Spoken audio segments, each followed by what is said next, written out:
खाटू श्याम जी, जिन्हें श्री कृष्ण के कलयुगी अवतार के रूप में पूजा जाता है, राजस्थान के सीकर जिले में खाटू श्याम बाबा का भव्य मंदिर है, जहां हर साल लाखों की संख्या में श्रद्धालु मन के अपार आस्था लिए पहुंचते हैं। वैसे खाटू श्याम जी से जुड़ी एक कहावत भी काफी प्रसिद्ध है कि बाबा श्याम रंग अर्थात गरीब को भी राजा बना सकते हैं।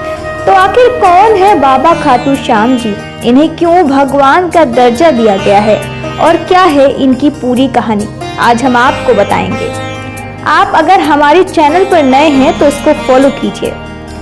खाटू श्याम बाबा का असल नाम बर्बरिक था, जो घटोत्कच के पुत्र थे। जी हाँ, वही घटोत्कच जो भीम और राक्षसी हिडिंबा के पुत्र थे।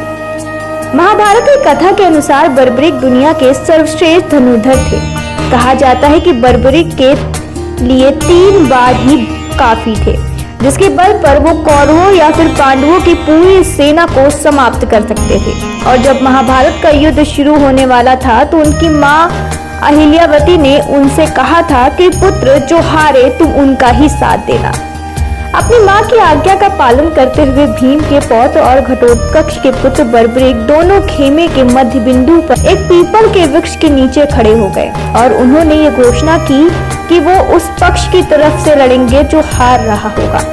भीम के पौत्र बर्बरिक के समक्ष जब अर्जुन और भगवान श्री कृष्ण उसकी वीरता का चमत्कार देखने के लिए उपस्थित हुए, तब बर्बरिक ने अपनी वीरता का छोटा सा नमूना मात्र ही दिखाया। कृष्ण ने बर्बरिक से कहा कि ये जो वृक्ष है, इसके सारे पत्तों को एक ही तीर से भेद कर दिखाओ। फिर क्या, श्री कृष्ण की आज्ञा का पालन करते हुए बर्बरिक ने तीर को वृक्ष की ओर छोड़ दिया। जब तीर एक एक कर सारे पत्तों को भेद रहा था तो एक पत्ता नीचे गिर गया, जिसे श्री कृष्ण ने अपने पैरों के नीचे छिपा दिया। थोड़ी देर बाद वृक्ष के सभी पत्तों को भेदने के बाद तीर भगवान श्री कृष्ण के पैरों के पास आकर रुक गया।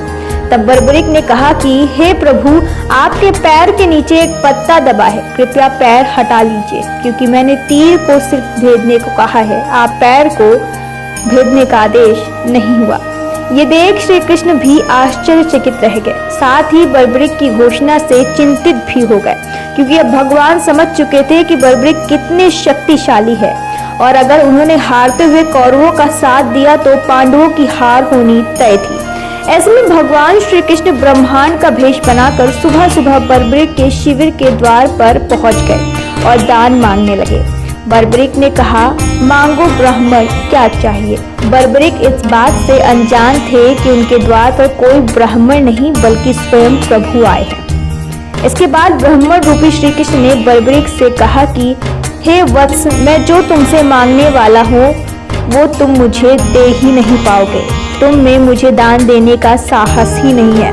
ऐसे में बर्बरिक ने कहा, नहीं ब्राह्मण, मैं आपको दान में अपना जीवन तक दे सकता हूँ, बताओ आपको क्या दान चाहिए। तो मित्रों, इस तरह बर्बरिक भगवान श्री कृष्ण के बिछाए जाल में बुरी तरह फंस गए, जिसके बाद श्री कृष्ण ने बर्बरिक से उनका शीश मांग लिया। अब क्योंकि बर्बरिक वचन दे चुके थे तो उन्होंने बिना कुछ सोचे ही ब्राह्मण को अपना शीश दान में देने का ऐलान कर दिया। बर्बरिक के ये कहते ही श्री कृष्ण अपनी असली रूप में आ गए।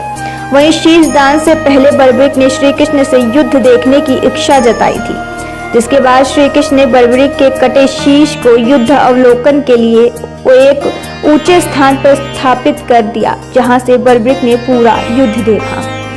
यह तो रही बर्बरिक के जन्म और शीशदान की कहानी। आखिर कैसे बर्बरिक खाटू श्याम जी बने, अब बताते हैं। दरअसल युद्ध में विजयी होने के बाद पांडवों में विजय का श्रेय लेने के लिए आपस में वाद विवाद होने लगा। तब श्री कृष्ण ने कहा कि इसका निर्णय बर्बरिक का शीश ही कर सकता है, क्योंकि एक वो ही है जिसने पूरा युद्ध देखा है।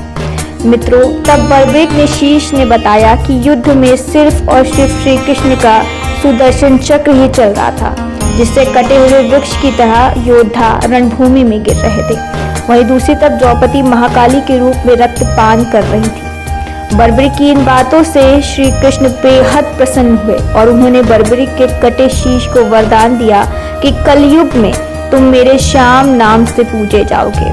तुम्हारे स्मरण मात्र से ही भक्तों का कल्याण होगा और धर्म, काम और मोक्ष की प्राप्ति होगी और मित्रों, इसके बाद ही बरबरीक को खाटू श्याम जी के नाम से पूजा जाने लगा।